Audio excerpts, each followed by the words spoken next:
to Unpacking Peanuts, the podcast where three cartoonists take an in-depth look at the greatest comic strip of all time, Peanuts by Charles M. Schulz.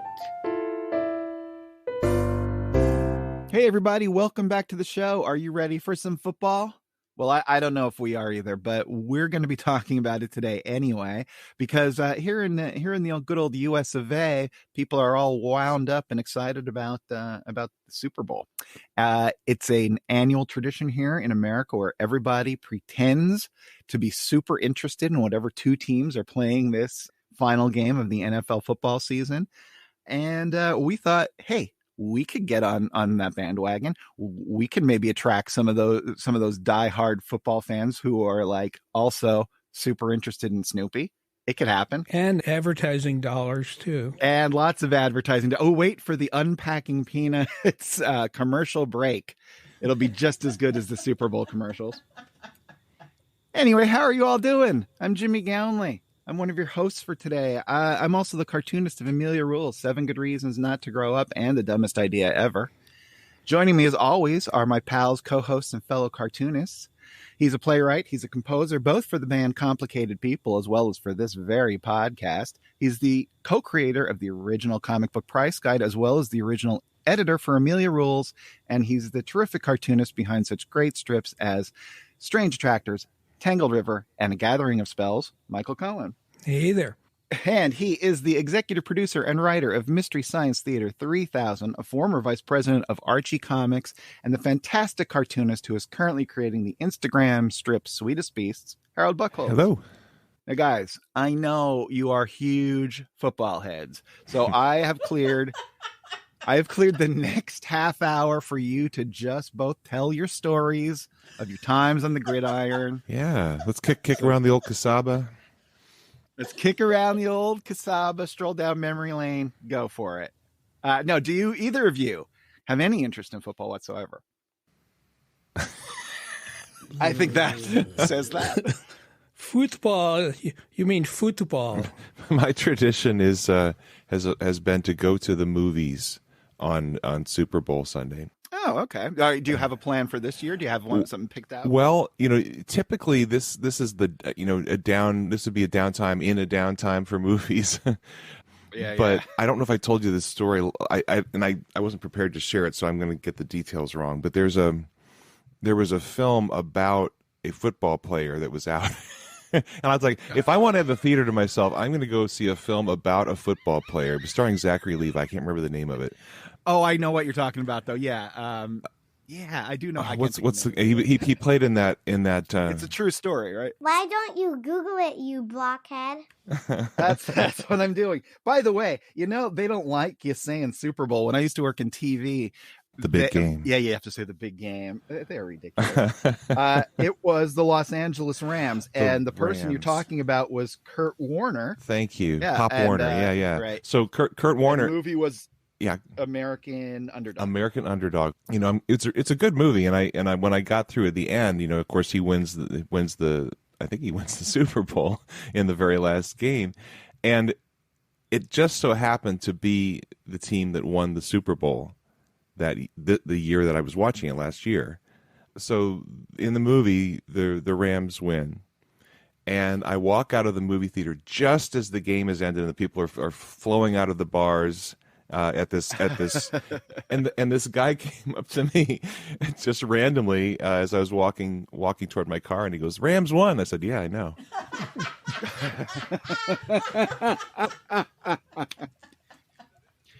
So this has been the Unpacking Peanuts Super Bowl special, because we're not going to get a better story than that. We'll just see you next week. Thank you. Michael, do you have any fantastic movie-related football stories? Boy, I had a football card once. Did you? Do you remember who it was? I believe it was the quarterback of the Rams coming again into our podcast. Wow. John Arnett. Wow. Early. You had one card? How did that happen? Card. You didn't even get the pack. The bubble gum. I might have had a few, but he was the Rams quarterback, which was a big deal in those days. Wow, it's a Rams kind of a peanut special. I guess so. I liked it as a kid. We played touch football all the time, or just pickup games. We used to play tackle football in the baseball field in the outfield, so our field was actually curved around the infield. It was not the best place to play. But no, I always had a vague kind of interest of thinking about maybe playing, because I could think of like the glory that would come from it. The glory was the first part, yeah. Yeah, but the glory isn't worth getting smacked around for, is the way I saw it. So it seems fair, yeah. Yeah, and I legitimately loved basketball, and I loved it being things like the school play, and I didn't want to get hurt. I didn't want to get hurt, period, but I really also didn't want to get hurt and ruin the two things I actually did like. I wouldn't want to be sidelined for either of those things, but my principal actually asked me to play because I went to like the smallest school. There were only 55 kids in my graduating class. So we barely had enough to field the football team. The marching band was basically a guy named Eric. He was like there were more playing members of the Monkees than there were of our marching band. Wow. Did he have like the strings attached to his ankles so that he could hit the cymbals while he was doing the harmonica? Remember that guy that used to dance like the Jackson 5? He just had 4 other puppets with him. It was more like that. Wow. That scenario. That was my big thing. Yeah, I was doing the marching band on so many years on the field into the halftime, and yeah, that was most of my football experience. Well, that's closer to football than a Zach Levi movie. Well, yeah, and I do remember when we were doing it for gym. How you'd have different segments of the volleyball season of gym, and then we had the football season of the gym, and I remember that I just was like stumbling around and watching everybody else do stuff, and then there was this skills test that kind of came out of nowhere, where the coach is like, all right, everybody, skills test. It's what you're graded on. And one of them was to hike the football. And I remember getting down in the position and looking between my legs upside down and realizing I had never done this before in my life. But I love it. And I'm doing it from now on. It's a thing now, but a center. I was like, wow, I should have tried this at least once before I was going to be. It's very disorienting. Yeah. Now, I will say this. If anyone who out there who read The Dumbest Idea Ever, my friend Mark in that book, he was actually a great football player. And we ended up going quite randomly to the same college. And he got an invitation to try out for the Pittsburgh Steelers. Wow. But unfortunately, he had broken his wrist, so he didn't get to do it. So that's my if I could claim his glory, that's all I got. I used to watch But if you would have broken your wrist, then you would have escaped the life as a cartoonist, which could have been a good thing. What would the podcast be about, though? Football.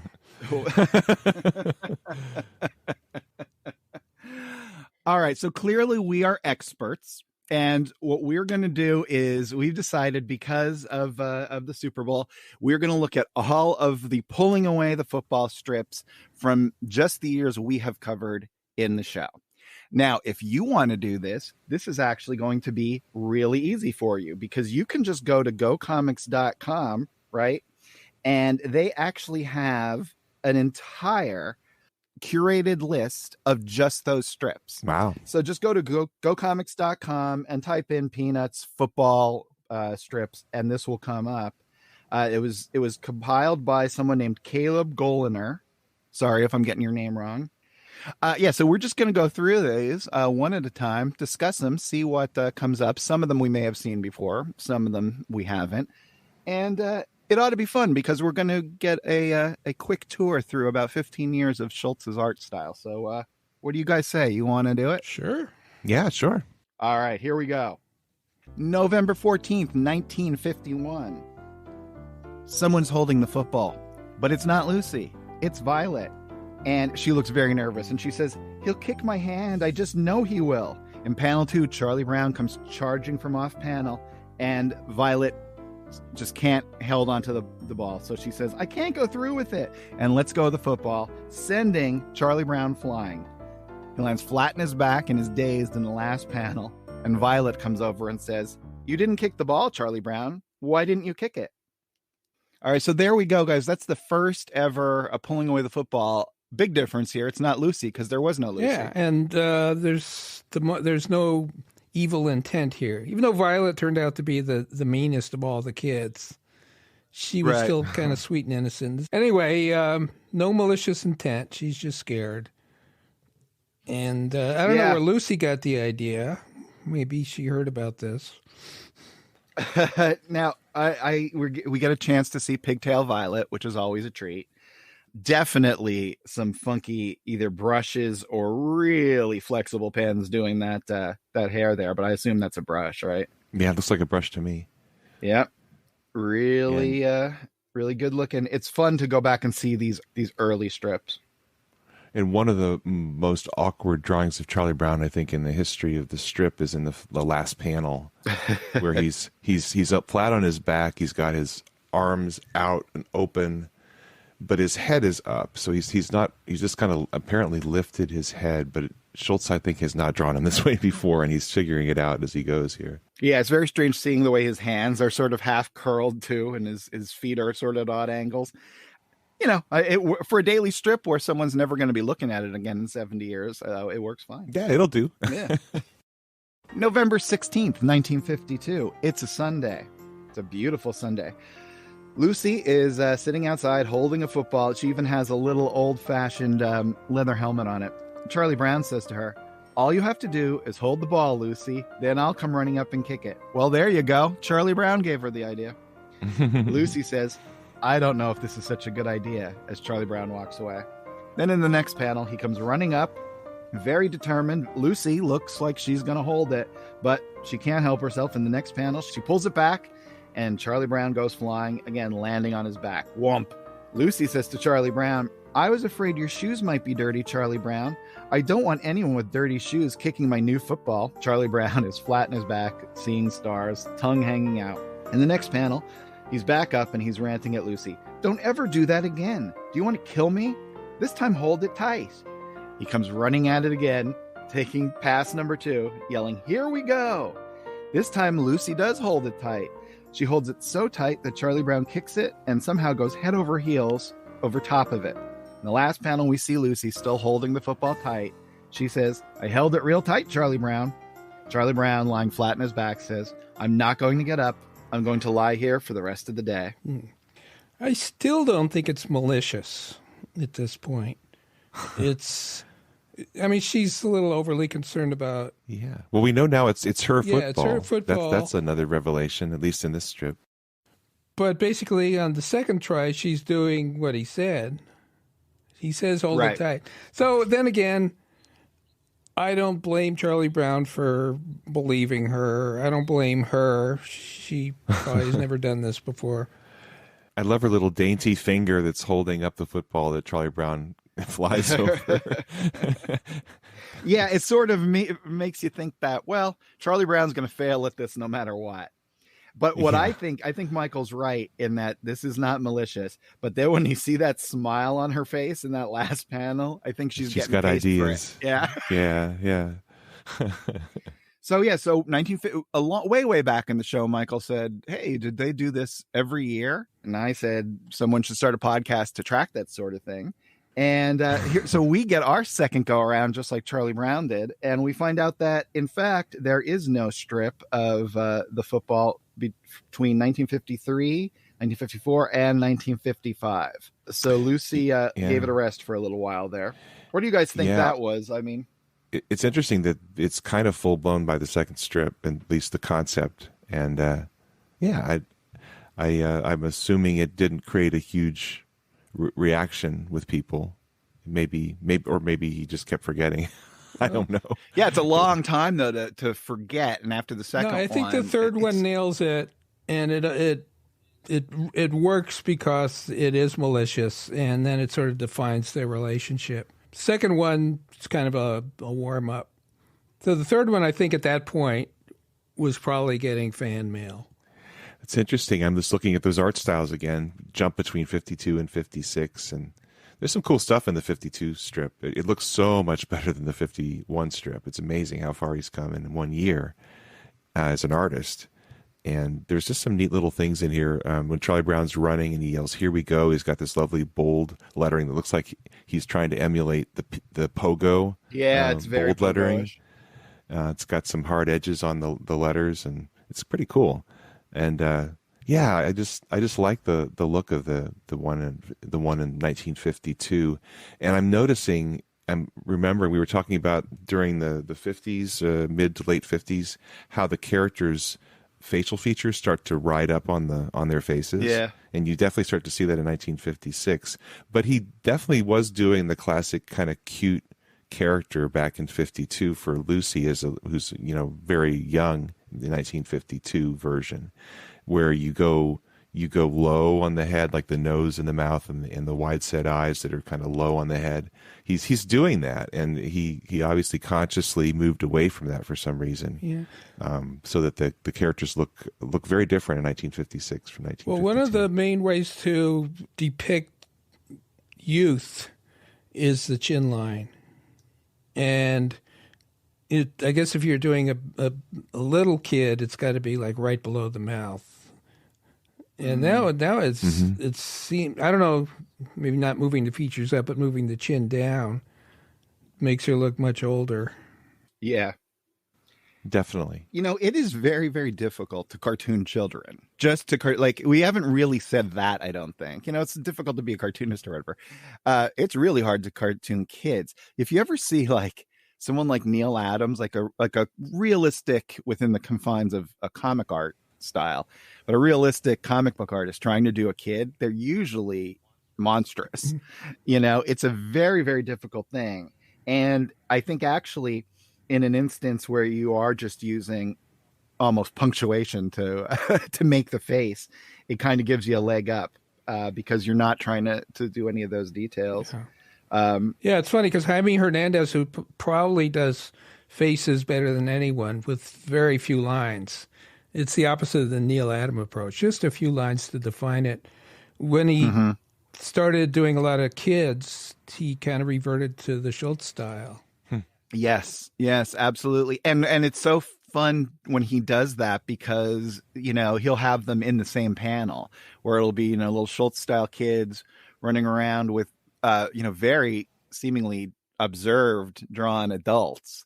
I don't think he's actually looking at anything. I think that's all in his head, but it's a really nice little mix. It's a good look. He sort of lives in this 1956 era when he's doing his version of Peanuts. I feel like it's that. So why don't we go to the third strip, which, as Michael said, kind of nails it. And that is December 16th, 1956. Another Sunday. Spoiler alert, these are a lot of Sundays because he needs the extra space. So in this instance, we're outside again. Lucy has the football. Charlie Brown has his back turned to her and he says, "No." But she says, "Oh, come on, Charlie Brown." Then in the next panel, she holds it in the classic position and says, "I'll hold it real steady." But Charlie Brown is adamant, "No." In the next panel, Lucy gives a really goofy, innocent smile that says, "Please." But Charlie Brown's not having it. He turns his back on her again, folds his arms across his chest and says, "No, you just want me to come running up to kick that ball so you can pull it away and see me kill myself." Lucy stands up and says to him, "Look, just to show you I'm sincere, I'll give you $1 million if I pull the ball away. In fact," she continues, "I'll give you $100 million. Charlie Brown looks out at us as if he's contemplating this. He walks away saying, "I must be out of my mind, but I can't resist kicking footballs." The next panel, he tears after it. But of course, Lucy pulls it away, saying, "Ha!" And Charlie Brown goes flying, landing again on his back. Wham! Then in the next panel, while he's still laying flat on his back, Lucy comes over and says, "Here's your money, Charlie Brown," as she covers him with imaginary bills. Then she walks away laughing, saying, "Hee hee hee hee hee hee." In the final panel, Charlie Brown, lying on his back, says, "I think I'll just lie here until the first snow comes and covers me up." There's a lot to unpack here. First of all, this strip implies that she's done this before. So even though we haven't seen any of these football gags in the last 3 years, I think Schultz might have sketched a few out and decided not to use them because she's never pulled the ball away before. But really interesting. He knows that that's what she does. So they've been through this before. Well, she did do it in that last strip the first time, right? Not on purpose. But she did pull it away. Then she held it. Anyway, it sounds like this has been going on longer than we've seen. For sure. But anyway, the really interesting thing to unpack is that when he tries to kick the ball the first time in the last strip we looked at, it goes whomp. And now it goes wham. Now, throughout the course of the strip, he does this every year, and there might be a pattern. I've run some mathematical models on when he uses wham and when he uses whomp, and it seems random, but I think it might be like the Fibonacci series or something. Yeah, it's like whomp whomp wham wham. Yeah, whomp, we got to graph it and check it out. Now, did Joel say that in his own childhood this was something they loved to do to each other on the playground? And I think in that book, perhaps the You Don't Look 35 Charlie Brown book, he says they couldn't resist pulling it away. It's funny when as someone's football ignorant as I am, when I look at this, I'm like, is there a tremendous amount of Schultz's own imagination in this, in the sense that if you come in contact with this leather lightweight football and kick it, you're okay. But if you kick air, somehow you're going to go flying into the air and land on your back. The physics doesn't work. Is that just entirely a conceit that Schultz thought of right off the bat in 1951, and that he just sticks with it for the rest of all these years? Given that he's breaking the laws of physics for the gag. But now it's a tradition, and you just kind of accept that's what happens. Think about it. When you're only half as big as the football, it's going to offer a lot. It's going to offer a lot of resistance to your motion continuum. So it sort of makes sense for little kids. When we were kids and we'd play football in our baseball field, we didn't even kick it. We would just throw it for the kickoff. I think most kids just throw it. No one gets into all that, because it's actually a difficult thing to do when you're a kid, and you might not kick it far enough, or it'll like be Sally. Kick it out of bounds. Yeah, right. Kick exactly. someone's arm. Yeah, right. It's not worth it. So you just pick it up and throw it, especially if you're playing Nerf or whatever. But you know what I think is cool in this strip? That bottom tier, those first two panels, it's a continuous panel. A continuous drawing across two panels, which is something like Jim Steranko or Will Eisner does in comics, but you very rarely see generally in a humor strip in the newspaper, and never see in Peanuts. I can think of maybe 2 or 3 examples where you'd see something like that, usually something like with kids in a line. But I think that looks really good. And you see an example of just the giant ha lettering, which is also sort of unusual to have a word in a Peanuts strip without a word balloon around it. Yeah, and the fact that he pretty much is already repeating the final line of Charlie Brown. He's not going to get up. He's just going to stay there after the defeat. It's interesting that he doesn't do it from 52 to 56, but then he chooses to do essentially the same punchline. Well, and that's in Charlie Brown's nature too, isn't it? Because he is his go-to is, I'm just going to lie here until the end of the world, or for the rest of the day, or whatever. Another interesting thing is the first 4, he's running left to right, and then from then on he runs right to left. Whoa, huh? That's interesting too. Yeah, I just think about this because these strips never really spoke to me as a kid, because it wasn't my experience obviously with football, but I don't know. And the fact that it was the same gag over and over again, I tended to not enjoy them as much, the other strips, because I knew where it was going, and there usually wasn't a twist that was strong enough to, because how can you put a twist on the inevitable? You have to take it at some higher level other than just finding a surprise laugh in the strip, because it's repetition. And it's interesting to see, like, was Schultz willing these strips to become tradition and becoming a big thing? Or do you think he was responding to some massive outpouring of response to these strips that made it a tradition? I think he saw in it what Michael said earlier, which is that it defines the Charlie Brown-Lucy relationship. And I think he also saw it as a trademark of Peanuts, whether or not it was necessarily particularly funny. On a much lower level, one thing I did early in Amelia Rules was Reggie would have these moments where someone would not know what something means, and he would explain it to them with a big long definition over graph paper and stuff like that. And very quickly, actually, I gave it up because I was like, well, this is the same thing every time. Everybody still mentions it to me, almost to a reader. That's the thing they talk about. Like, oh, I always love, like, even if, like, you know, it won't be the most favorite thing, but they'll always mention it. And if I was smarter, I would have thought, oh yeah, this is something you can kind of hang the brand on. People know it. Well, you said you did that. I mean, you did that comic book over years, like 1,300 pages that were you, just like Schultz. You wrote, penciled, inked, colored, everything. Yeah, like that's quite a feat. That's a record probably in the comics book field. It probably was at the time. I don't know if it is anymore, but. And I mean, it's remarkable. And so it took many years. Are you saying that you didn't hear from anybody in the course of making Amelia for the time it took to get to the end, that you weren't getting that feedback? To be honest, I had given it up by the time we got the books in bookstores and libraries and all that stuff. So my audience was basically just comic shop, patrons. And I didn't hear, frankly, that much at all from them. Right. So I had already given it up by the time I realized people were responding to it.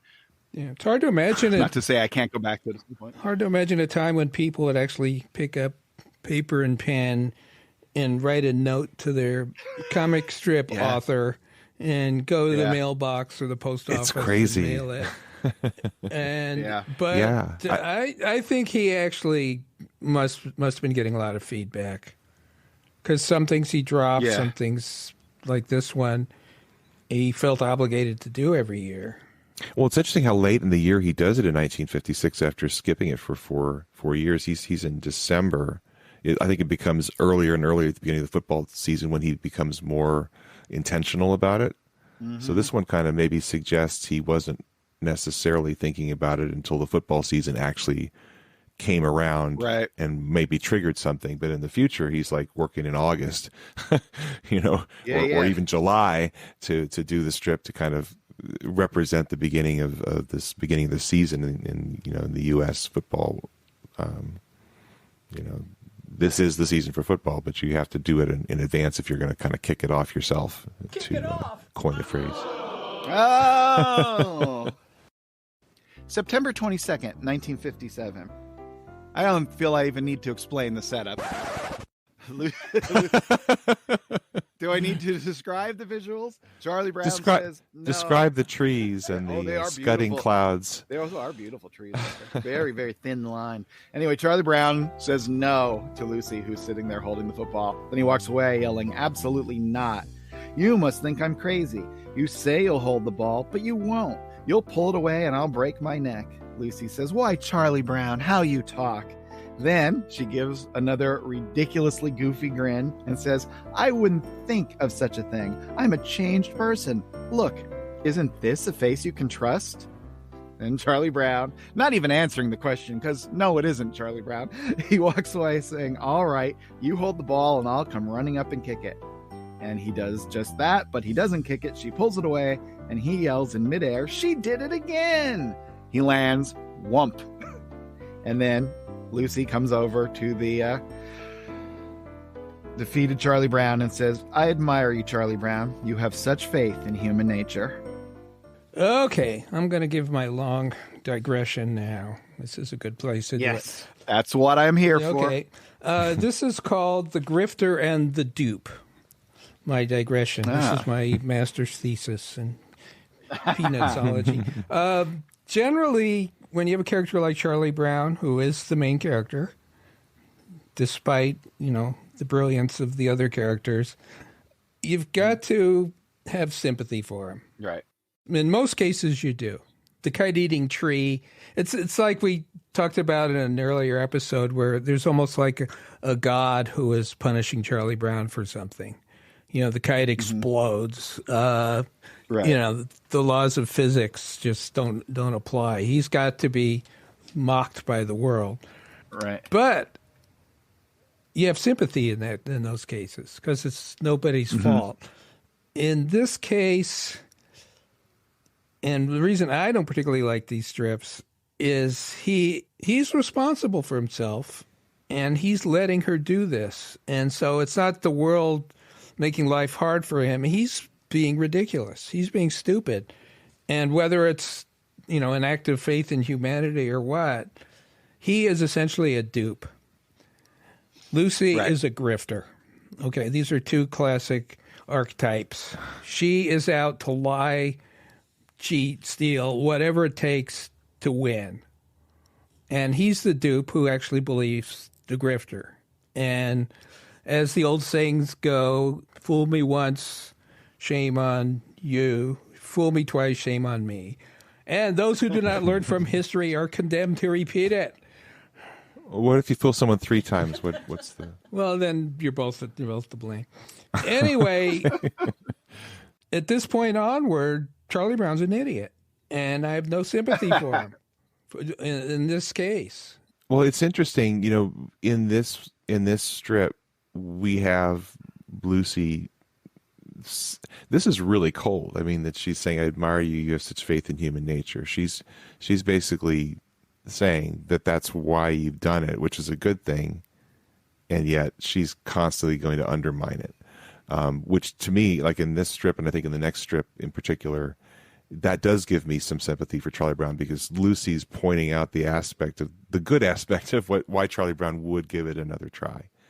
But there is a point where it just becomes like Michael's. It's just naivete and willful ignorance. And I guess I'm saying it hasn't happened yet for me in 1957 and 58. Yeah, to me, what it always felt like was like a who's on first thing, where it's like, all right, like it almost feels very vaudevillian that these two characters, these two archetypes, in just their roles as the archetypes, and I'm sorry, the grifter and the dupe, is that what you said? Yeah. Which is exactly what it is, right? They just come out and they, enact this pantomime for God knows what reason.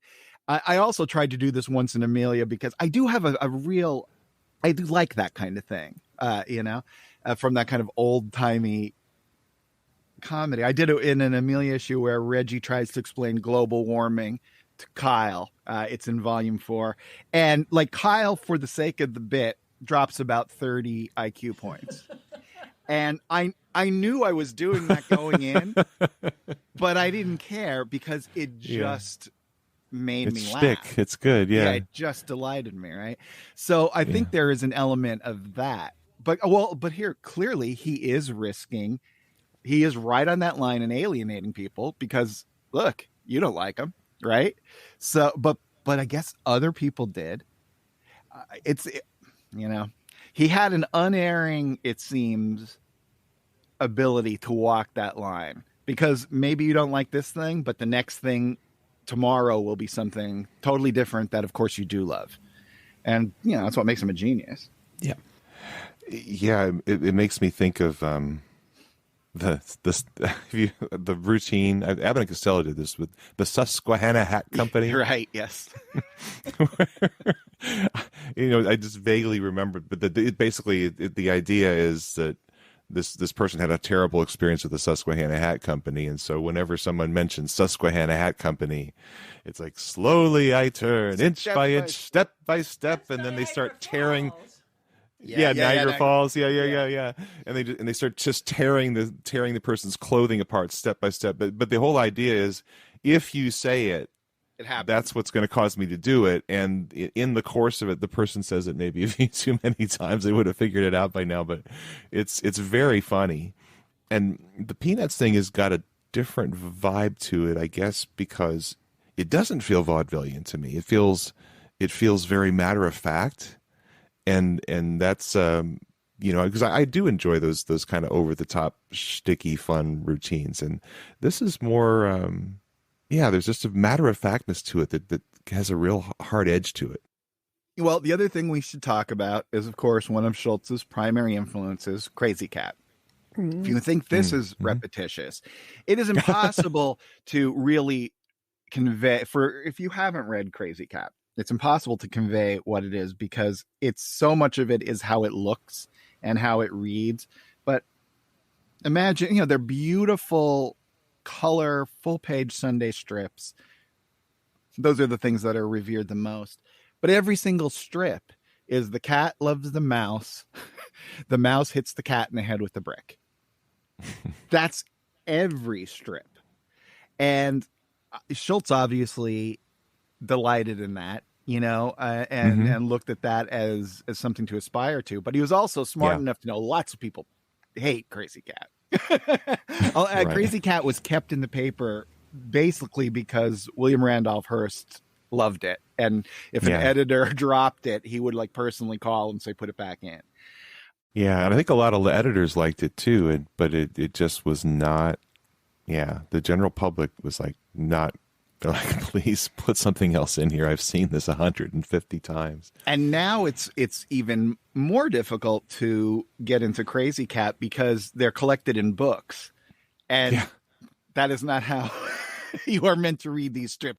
You're meant to read one and then think about it for a week. That's not what it was made for. It's kind of it kind of has a masochism to him. It makes me think of some of the Chris Ware comics that are just taking you through somebody's mundane life, and it's part of the experience is that you kind of get into the masochism of the repetition of somebody's life that is just doesn't have any sparks of originality or surprise to it, and that's kind of the I mean, obviously there's originality and surprise in both of those artists' work, but the work is saying that things don't change over and over again. My main gripe with Krazy Kat is when the Comics Journal was listing the top 100 comics of all time. Don't even say it. And I knew Peanuts would be number one.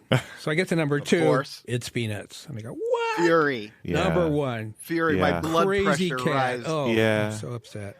I was like, oh, come on, guys. No. Well, I don't want to badmouth. Forget it. Yeah. But it was a good decision. Exactly. Yeah, but really the genius of growth in this instance only became evident after years of study. Exactly. On my part. Oh my gosh. Holy cow. September 21st, 1958. Look, Charlie Brown's out playing football. Lucy's gonna, try to scam him here. So panel 2, the grifter says, you should try some place kicks. She continues, why don't you let me hold the ball for you, Charlie Brown? The dupe says, do you think I'm crazy? Do you think you can fool me with the same trick every year? Spoiler alert, she can. She says, oh, I won't pull the ball away, Charlie Brown. I promise you. I give you my bonded word. Charlie Brown walks away saying, all right, I'll trust you. I have an undying faith in human nature. Then he goes running towards the ball saying, I believe that people who want to change can do so, and I believe that they should be given a chance to prove themselves. But, of course, she pulls the ball away. Og, he yells. He lands flat on his back. Whump. Lucy says to him, Charlie Brown, your faith in human nature is an inspiration to all young people. It's 2 whumps in a row. 2 whumps. I think that's the first time we've had a repeat. And like you said, he's reversed his trajectory. Yeah, and we've got the faith in human nature concept. And here Charlie Brown goes so far as to say, he's doing this for a greater good, because there's always a chance somebody could change. That's, that's even if he's the dupe, he's got a philosophy and he's following through on it. You got to admire that, I guess. It's still acceptable to give someone 2 chances. Right. Well, and also, his faith or 70 times 7, I mean, that it is an interesting thing that he's focusing on that in 2 strips in a row like this. But the problem is, with his faith in human nature, other than clearly he's wrong, at least in the instance of Lucy, is that all it's going to do is it's not for a greater good. It's to prove to himself that his worldview is right, in spite of all empirical evidence saying it is wrong. It is clearly wrong. Not only is it clearly wrong, it's hurting you. You are getting whomped every year. Or whammed. And he's like, that's okay. Or whammed. But that's okay. Why? Because I believe this thing. Well, okay, then good luck, dude. I do see what Michael's saying for sure. And I also see, though, that like Charlie Brown can't change. I mean, he changes like a glacier over 50 years. And yeah, he's almost like willing this to become a martyrdom for himself. Yeah. But it's only at his own This is like a biblical parable, the parable of the dupe. But somehow he'd have to win in the end. Yeah. Yeah. Oh, well, spoiler alert. There's a fantastic hidden ending to these strips in the latter half of the 90s. So just wait for that. For a few years, we'll get to it. Yeah, I mean, if you consider the biblical thing, the idea that you're supposed to forgive somebody over and over and over and over again is it's kind of on Charlie Brown's side in that regard. Well, no, because forgiving doesn't mean you have to fall for the same trick every time.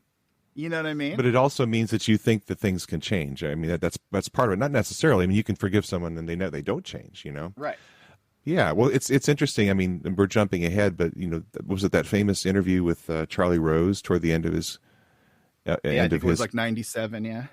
Or was it even later than that? But anyway, he tears up and he said, I never even let the guy kick the football. Oh, no, that was the Al Roker interview. Oh, that was an Al Roker interview.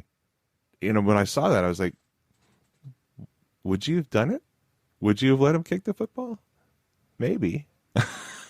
Well, it's crazy. I started this recording session saying this is going to be really quick because we won't have a lot to say about these strips. Well, Lynn Johnson suggested to him that why don't you, this was at some point probably in the 80s or 90s, why don't you set aside like a week or two and draw the end of Peanuts? Like whatever you would want to be the capstone of this, do it. And she specifically said, have him kick the football. And of course he couldn't do that and didn't want to do that because I guess he would have saw it as tempting fate, right? To write the end of Peanuts. Well, yeah, that's kind of, for Schultz, it seems kind of morbid. Oh, he would, right. Yeah, no, you're not going to, right. I know what she's saying and I know the spirit in which she was saying it, but yeah, you're not going to take that advice. However, going back to Krazy Kat, I'm just fairly recently, I guess last summer, I actually read the end of Krazy Kat, which I never had done before. And so spoiler alert for an 80 or 90-year-old comic strip. But the last episodes of Krazy Kat the last 3 strips involve Krazy Kat drowning. And in the last Sunday strip, Krazy dies. Whoa. She is unconscious, being pulled from the water by Officer Pup. But the thing about Krazy Kat is that Krazy Kat was a boy and a girl, and it was night and it was day, and there were animals and there were people. There's all this weird duality in Krazy Kat and all this ambiguousness. It's a very Gen Z strip in that way. But between those, or rather after the panel of Krazy being pulled from the water is a panel of Krazy alive and well and floating in the water. Schrodinger's cat. It's completely... Right. He's dead and alive at the same time. She is dead and alive. Exactly. It's Schrodinger's Krazy Kat. Exactly. and then Harriman passes away. That's in exactly the manner that Schultz did, except not except. No, I mean, he didn't announce his retirement ahead of time, but otherwise there's no difference, right? Wow. So Krazy ends. And so does Harriman. But the point I'm making with this is that Schrodinger's cat, alive or dead thing, the very last sequence of strips, I believe it's the very last ones in the 90s, has, for some reason, Lucy can't hold the football, but she convinces Rerun to do it for her. And then it happens off panel. And then Rerun comes back and Lucy's like, well, what happened? You didn't hold it for him, did you? You pulled it away, didn't you? And Rerun goes, you'll never know. So that's how it ends. Brilliant. Brilliant cop out. Well, no, I don't think it's a cop out at all. I think it's no, to me, it's like the most generous thing in the world. Now, and this goes back to my obsession with David Foster Wallace. I love this writer. I love this guy. And my favorite book of his, and I think everybody's favorite book of his that reads him, is Infinite Jest. And Infinite Jest is tons of narrative tricks and all kinds of cleverness and stuff. And it's 1,100 pages, including hundreds and hundreds of pages of footnotes. And it starts after the ending and it ends before the ending. And you don't get the ending. There's no climax in the course of this 1,100 page novel. And your first reaction is to go, oh, I'm a dupe. Yeah, he's the grifter and I'm the dupe. I fell for this. But then you start thinking about it, and then you start putting all those connections together, and you realize, oh my God, I'm writing this ending. And not only am I writing the ending to this, I'm writing my own ending to this book. My version of Infinite Jest is different than anybody else's, right? Now, the work that has to go into to get you to care at that point, you is a level of genius and a level of craft that most people don't have. And that's where I think Schultz ends up, where it's like, it's not a cop out. He's giving it to you. If you want to believe that people never change, that Charlie Brown's always destined to fail, you have that story and there's nothing to change it. But if you want to believe that ultimately he's rewarded and something does change, even in the sense that, well, the grifter went away, I outlasted them, then you have that story. And I think that's awesome. I love that as a writer. October 4th, 1959. The dupe says, "What kind of a fool do you take me for?" While the grifter says, "I'm not trying to make a fool out of you." Charlie Brown says, "Oh yeah?" Lucy says, "The whole trouble with you is you don't trust anyone." Then Charlie Brown says, "Look, every year you pull the same trick on me. You say you're going to hold the ball while I kick it, but you never do. You always pull it away, and I land flat on my back. Every year you pull the same trick. Every single year." Lucy counters, "Listen, Charlie Brown, if you're going to get along in this world, you have to learn to be trusting. Anyone can trust someone who's trustworthy." Oh, she's brilliant. "Anyone can trust someone who's trustworthy. I'm giving you a chance to learn to trust someone who is not trustworthy." Charlie Brown totally sees the logic in this and says, "You're right. I've got to learn to be more trusting. You hold the ball and I'll kick it." Then, of course, she did it again, leading to a wham. Then Lucy says, "See you here again next year?" Yeah, she is. She's good, man. Yeah, she makes it look like she's doing him a favor now. Yes. And the one thing we just talked about for 20 minutes is how trusting Charlie Brown is. So she can gaslight him into not even understanding his own nature, right? The whole reason he's falling for it is because he's too trusting. And she's like, "You're not trusting." It's like, wow, you're right. She's awesome. October 16th, 1960. The familiar setup. Lucy says, "There, is that about right?" Charlie Brown says, "Is that about right for what?" Lucy says, "I'll hold the ball, Charlie Brown, and you kick it." Charlie Brown says, "Are you crazy?" With some really nice lettering. Yeah. "You'll jerk it away and I'll break my neck. Do you think you can fool me with the same stupid trick year after year after year?" Lucy says, "But that's the whole idea, Charlie Brown. The odds now are really in your favor. One of these times I may not jerk the ball away. One of these times I may actually hold on to it." "I never thought of it that way," says Charlie Brown. "Okay, you hold the ball and I'll come running up and kick it." Og wham. "I'm sorry, this wasn't the time."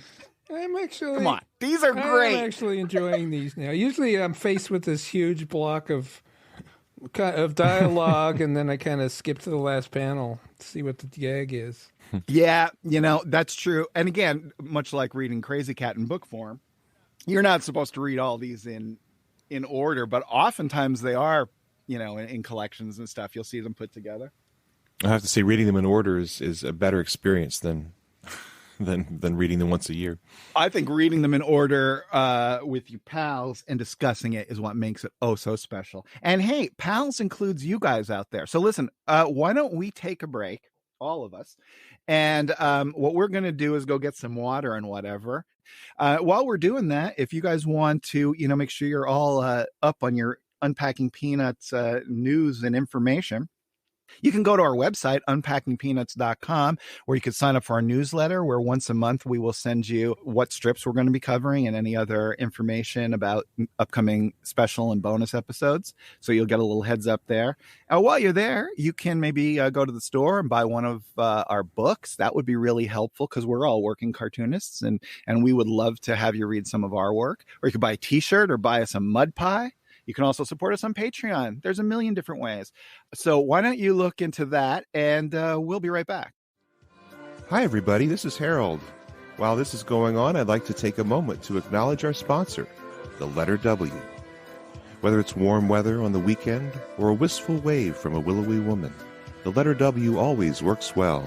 Sometimes rounded, sometimes pointy, always wonderful. So the next time you're spelling, remember W. W. It's twice as good as you. Now back to the show. And we're back. And I have to say, I really, really missed you. Let's never do that again, okay? September 10th, 1961. Lucy's holding the football and she says, "How's that? Is that about right?" Charlie Brown rolls his eyes and thinks to himself, "She must think I'm a complete fool." Lucy continues, "I'll hold the ball, Charlie Brown, and you come running up and kick it." Charlie Brown just walks away, saying every year she pulls the same trick on me. Then the next panel, he really grits his teeth and has a wicked look on his face. He says, "Well, this year it's not going to work. This year I'm not going to be fooled." He tears after the football, but then stops short of it. Lucy says, "Well?" Charlie Brown is baffled by this. He looks out at us even in confusion. Then, embarrassed, he walks back to his starting position as Lucy says, "You thought I was going to pull the ball away, didn't you? Why, Charlie Brown, I'm ashamed of you. I'm also insulted. Don't you trust anyone anymore? Has your mind become so darkened with mistrust that you've lost your ability to believe in people?" Charlie Brown tears after the football. Of course, wump.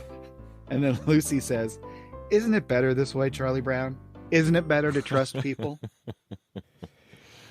Huh. Now, did she read his mind or something and know he was going to stop? We'll never know. She's just that good. She's just that good a grifter. Well, she is a psychologist. That's true. That's true. It's funny. One of the things that's repeated in each of these strips, I was just noticing, is the penultimate running panel, which is usually very narrow, of Charlie Brown. And I was just looking at how that develops over the years, and boy, how he's getting better and better at Charlie Brown hunkering down for that run. Mm-hmm. And by 1960, it looks really good, and it looks way different than what he was doing like 4 years ago. I think I feel like there's a little bit of a backslide between 57 and 58, though. 58 looks earlier to me for some reason. It's more observed again with like the patches on the knees and like the little shading and stuff. Because I'm just going through. That is really cool, though, to see. That would be a great little slideshow. All the different versions of Charlie Brown running to kick the football. Yeah, if that's not already merchandise, I'd be surprised. Somebody must have done it. Yeah, somebody must have. But boy, yeah, it's really good by 61. September 30th, 1962. Lucy's thrilled. She's holding a football high above her head and she says, "Hey, look what I have. Could I interest you in a little kicking off practice?" Charlie Brown rolls his eyes. Lucy continues, "I'll hold the ball, Charlie Brown, and you come running up and kick it." Charlie Brown says, "Okay, it's a deal." Ha, I know what she's got on her mind. He looks over his shoulder at her, saying, "Every year she pulls the same trick on me. She jerks the ball away just as I try to kick it. Well, this time, I think she has a different idea. I think she's going to try to fool me by not jerking the ball away. This time she knows I know she knows that I know she knows I know what she's going to do. I'm way ahead of her." Takes off after it. Wump. I figured you knew that I knew you knew I knew that you knew I knew you knew, so I had to jerk it away. Man. Well, that's a go-to. That they don't know that I know. That's a well-worn comedy. Yeah. What do you think of the lettering of him? I'm way ahead of her. It's not typical Schultz lettering. It's not bolded or anything. It's just while he's running. It's italicized. And it also has very curious. I don't think apostrophe or whatever before way, as if it's a away. I'm away ahead of her. Yeah. And knowing I'm away ahead of her. Knowing Schultz, the reason it's there is because he reads a lot, and he must have been reading something where somebody used that term and did that. But yeah, I never. I mean, I'm just trying to think. Twain. Is it Twain? Like I think you can see it, and I mean, this is off the top of my head, so I could be wrong, but I'm pretty sure he does that. So, away, not just a way, but one word, away. Yeah, we would say that, and we would say, "Oh, we were away out in front." By that time, yeah, in Schuylkill County, really? Pennsylvania, they would say that. I'd never heard that. Nah, that ain't right. No, God. Well, you could say that just about Schuylkill County, Pennsilvania in general. That's what I was saying. Well, you guys were. So we got to add to the list. Way ahead Schuylkill of us. County. They're way ahead of us. You were using it properly, and then we wind up taking away the A and messing it up, just ruining it for everybody. The other thing, as he loosens up his style, he becomes less concerned with the individual panel compositions, it seems to me. Not in a bad way, just in maybe a more free way. The last couple of years are very, very, very carefully considered compositions. Seems like everything is exactly in the right position. For, like I said, you could take some of these panels and turn them into compositions for paintings, and that becomes a little less true when he's just sort of, I think, when he's drawing much, much faster, and he's just feeling. You talking about panel 2? Yeah. It seems like it's wrong. It doesn't seem right to have everything on the left that way. Yeah, right. But that would never have happened. Let's say, okay, well, look, if you go right above, exact same composition basically, except that he puts the trees in the background to balance the composition a little bit more. And he doesn't need it, obviously. In 62 you're not there for the balanced composition, but just something to know. I'm fixated on this panel where he's saying I'm way ahead of her. The lettering is loose and free in a way that I don't see in Peanuts. I mean, he's already doing very quick, loose lettering. But this, does it have to do with the fact that he's running right to left, and so the lettering is sort of being dragged back? It's blown. Yeah, it's wind resistance. When I look at it, it's like it suggests to me. Maybe I'm thinking too much about this, but that's me, and that's when I show. Look at the scripts too long. If we don't think too much about it, we're out of luck. Not only did I unpack it, I unfolded it and I hung it in the closet. But just that it's as loose and free. It suggests to me that in the moment that Charlie Brown is strategizing with what Lucy, and he's acting on it, he's the most free. Even though he's going to be disappointed at the end, he got something out of this. That's what I get out of this particular strip, the way Schultz just does the lettering. Well, what is Charlie Brown getting out of this? That's an interesting question. Well, you think about sports in general, right?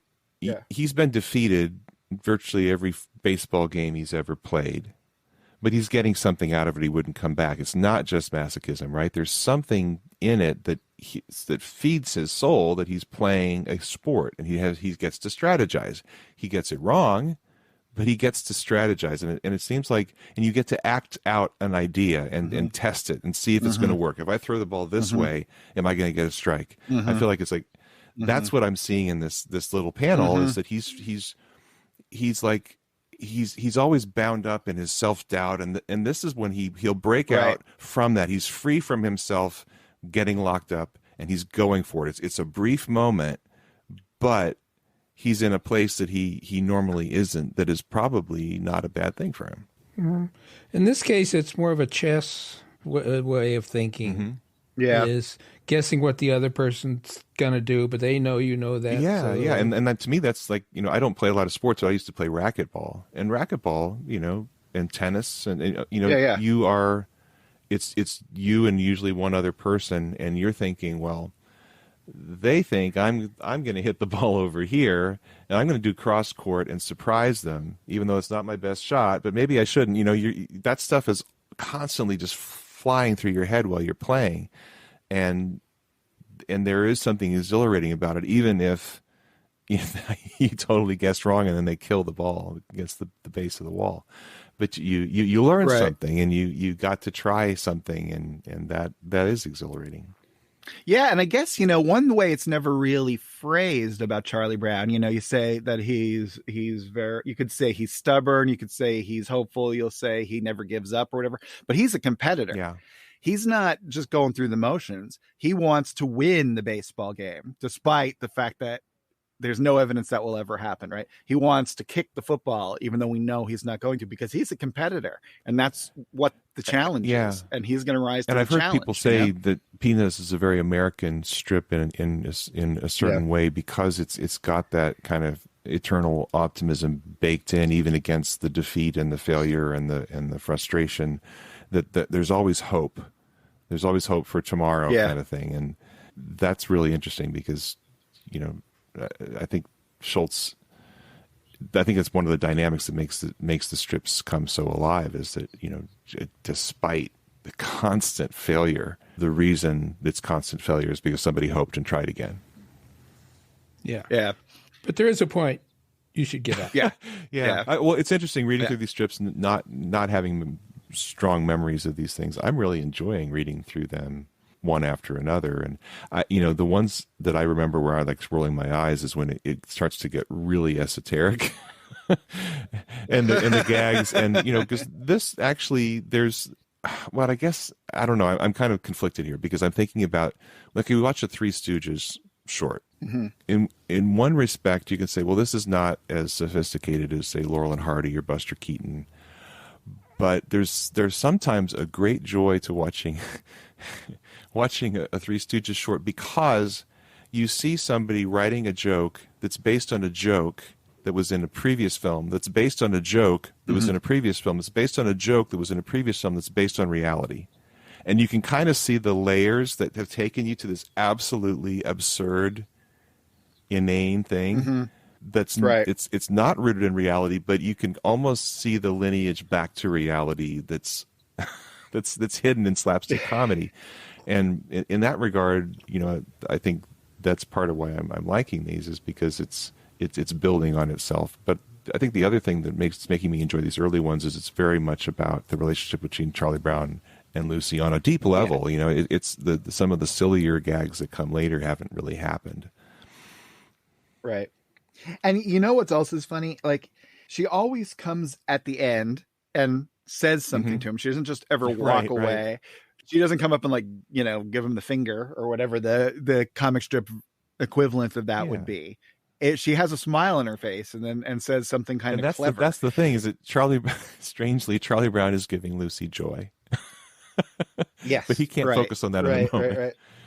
Yeah, and the other thing is you have to take it, like Krazy Kat, on some sort of poetic level, because, like, see you again next year when we'll be the exact same age doing the exact same thing, and you know what I mean? Like, this is clearly an annual event for people that don't age. So it's obviously happening in the whatever it is, the platonic comic strip sphere. Once I gave Amelia a birthday, like, I have a little bit of Michael Cohen in me where it was like, oh, I gave her a birthday, now I have to age her. I didn't my grand plan of I'm going to age Amelia only happened because I realized, if I'm drawing snow again, that must mean she must have had another birthday. And I couldn't just have her be the same age. So, hey, Michael, I have a question for you. And you don't have to answer this on air, but think about it, because whatever you decide is going to be my answer. Oh my God. The original Amelia comics, she has 4 fingers. I regret that. It's the only thing I regret about Amelia. If I do a new book, should she have 4 fingers, or could I upgrade to 5? Well, as your former editor, and I take my editorship very seriously, my skills, I never noticed that she had 3 fingers. So you could do whatever you want, and I would not know the difference. You can give her 7 fingers on one hand. It's funny, Jimmy. I'm so tied in with, like, animation and animals wearing gloves and stuff that I was disturbed when I found that Peanuts, the characters, had 5 fingers. So it's possible I'm overthinking this? Yeah. September 1st, 1963. Lucy's holding the football. There, that's about right. She continues, that's about right, isn't it? Wait a minute, that sounds awful familiar. Didn't I just read this? Yeah. No. Look, wait, two ahead. Oh my gosh, that's wild. That was 2 years ago. Same exact top strip. That's what threw me off. I'm like, what's going on? All right. So that what's happening there, folks, is those are the top two panels. That top tier can be removed at the discretion of the newspaper in whatever city it happens to be. So if you're in good old Harrisburg, PA or Mechanicsburg, PA, and you're reading the Patriot News, maybe you'll get the whole strip. And if you're in, the Seattle area or Altoona or whatever, yeah, you might only get the bottom two tiers. So every time he does a Sunday, it has to be composed in a way that it makes sense with or without that top tier. And in this instance, he just said, oh, to hell with it. I'm using one from 2 years ago. Redrew it, obviously, but same thing. Anyway. Okay, Charlie Brown, says Lucy, I'll hold the ball and you come running up and kick it. Charlie Brown rolls his eyes and says, I can't believe it. I can't believe that anyone would think I was so completely stupid. Lucy says, I won't pull it away like I usually do, Charlie Brown. I promise. Charlie Brown says, ha, I know your promises. Lucy says, look, we'll shake on it, okay? Let's shake on it. This proves my sincerity. They shake hands. Charlie Brown walks away saying, what could I do? If someone is willing to shake on something, you have to trust her. Aw, gwump. Lucy says, a woman's handshake is not legally binding. She actually convinced me. In panel 5, I went, oh my God, she's not going to pull it away. I guess I'm a dupe. Or she's just an expert grifter. October 4th, 1964. Lucy, I'll hold the ball and you kick it. Charlie Brown, with his eyes closed and his back turned to her, says, oh, brother, I don't mind your dishonesty half as much as I mind your opinion of me. You must think I'm really stupid. Lucy says, I know you don't trust me, Charlie Brown. You think that I'm going to pull this football away when you come running up to kick it.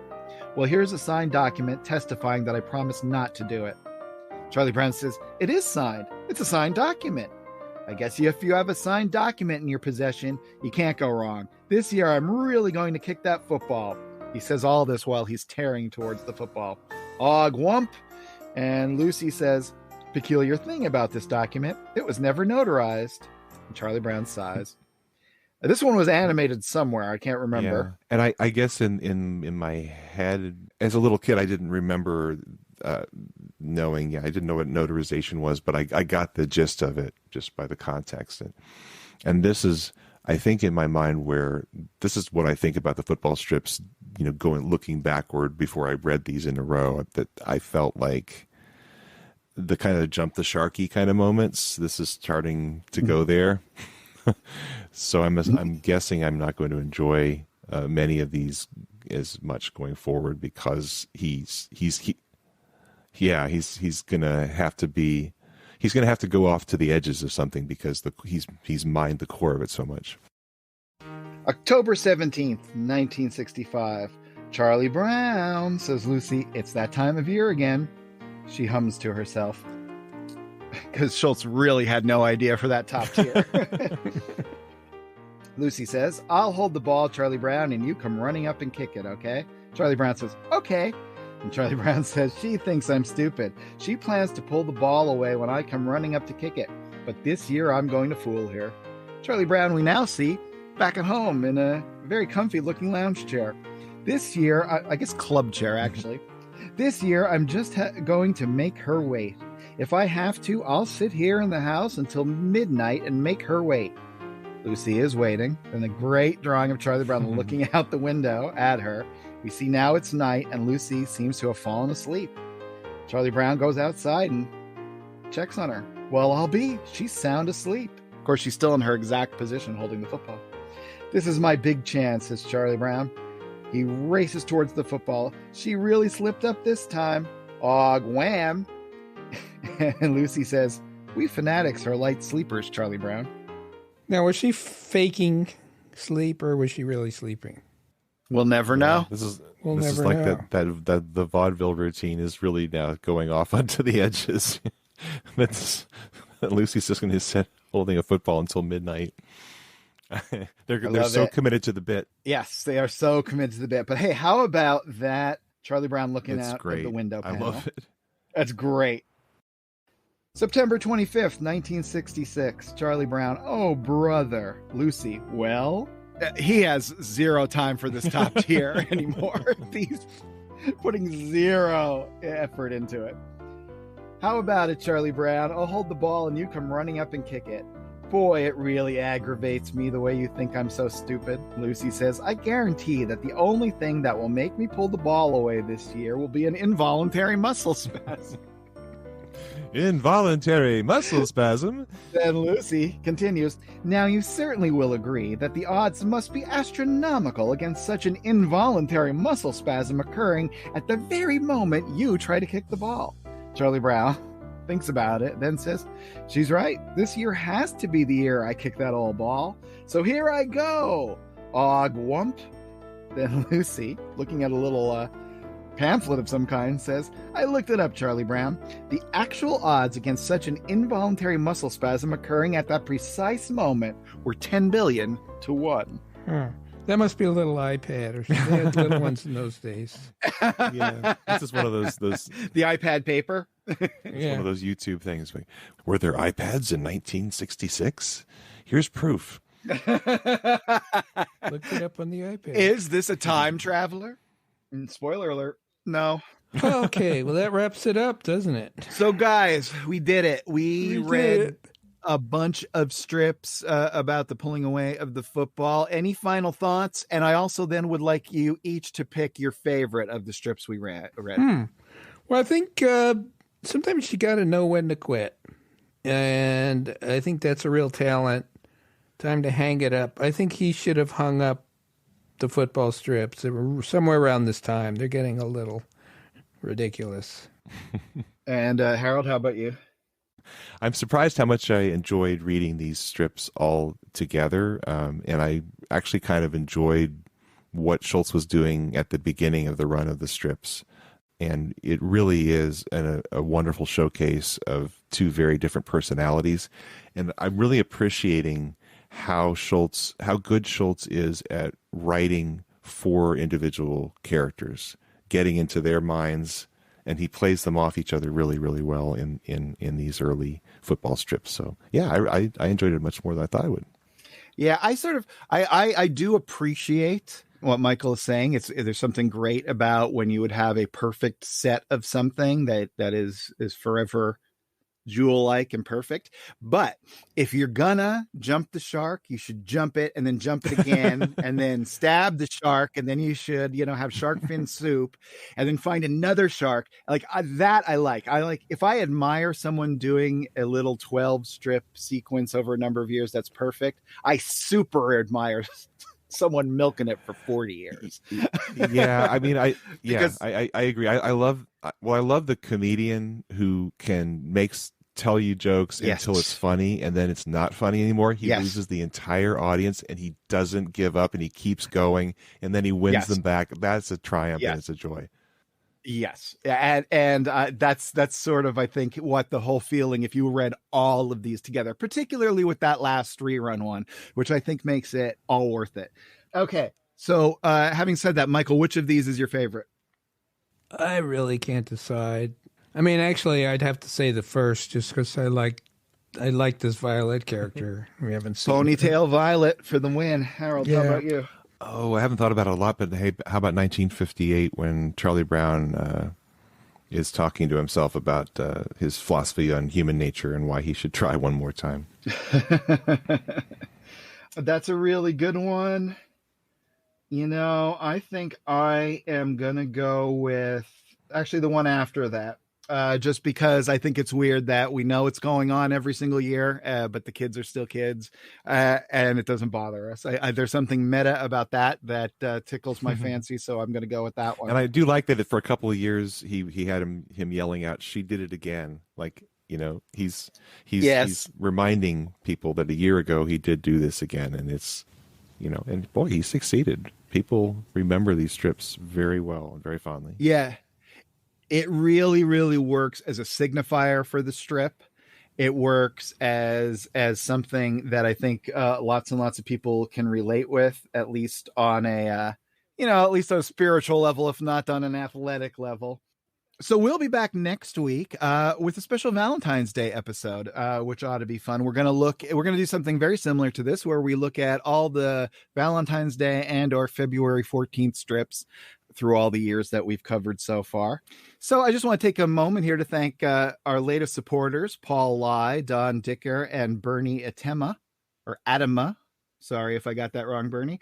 Thank you guys so much. If you want to support us, again, go to our website. You can buy us a mud pie. You can check out our Patreon or buy a t-shirt or a book. You can follow us on social media at Unpack Peanuts on both Instagram and Twitter. Hey, if you want to follow me on Twitter, I'm at Jimmy Gownley. You guys want to give a holler out? No? Sweetest Beast on Instagram. There you go. So you can follow us too. Other than that, we just want to see you next week. I had so much fun doing this. I didn't think it would be the blast that it was. I hope you guys had as much fun listening as we had talking about it. So until next week, for Michael and Harold, I'm Jimmy. Be of good cheer. Yes. Be of good cheer. Unpacking Peanuts is copyright Jimmy Gownley, Michael Cohen, and Harold Buchholz. Produced and edited by Liz Sumner. Music by Michael Cohen. Additional voiceover by Aziza Shakrala Clark. For more from the show, follow Unpack Peanuts on Instagram and Twitter. For more about Jimmy, Michael, and Harold, visit unpackingpeanuts.com. Have a wonderful day, and thanks for listening. Ogwump.